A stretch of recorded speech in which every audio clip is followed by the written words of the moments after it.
Hello বন্ধুরা, সবাই কেমন আছো? আর এদিকে দেখো আমিও খুব ভালো আছি। তো এটা হচ্ছে আমার ছেলের জন্মদিনে কি কি বানিয়েছিলাম তার একটা ছোট্ট ভিডিও। তো ওর জন্মদিনের ভিডিওগুলো সেভাবে ছাড়া হয়নি, তো ভাবলাম তোমাদের সাথে শেয়ার করি। প্রথমে হচ্ছে ওকে ওর মাম্মাম একটু আশীর্বাদ করে নিচ্ছিল, কারণ ওর আমি সকালেই পুজো দিয়েছিলাম, তো পুজোর ফুলটা ঠেকানো হয়নি।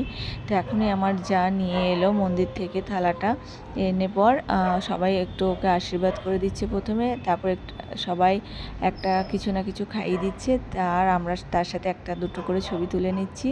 আর এদিকে দেখো আমার ভাগ্নি আর আমার জায়ের মেয়ে সব একসাথে ওদেরকে বসিয়েছি। আর এদিকে দেখো ও কিন্তু ফটো তুলতেই দিচ্ছে না।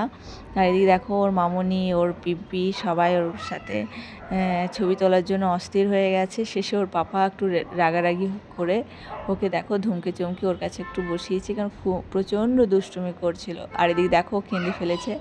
সেটা দেখে আমাদের সবার একটু মনটা খারাপ হয়ে গেল। যতই হোক ওকে বোঝানো চাইছিলাম যে ছবি তোলো, খাও, আনন্দ করো, কিন্তু কথা শুনছিল না, তাই একটু ওকে বকতেই হলো। তো যাই হোক, তো তোমাদের ভিডিওটা কেমন লাগলো অবশ্যই কমেন্ট করে জানিও। আর আমার ছেলের জন্মদিনের যে মেনু বানিয়েছি, তো তোমাদের সেটা কেমন লাগলো অবশ্যই সেটা জানাবে। আর চলো টাটা, দেখা হবে তোমাদের সাথে নেক্সট ভিডিওতে। আর হ্যাঁ, আমার ছেলেকে আশীর্বাদ ও ভালোবাসা দিতে তোমরা ভুলো না কিন্তু।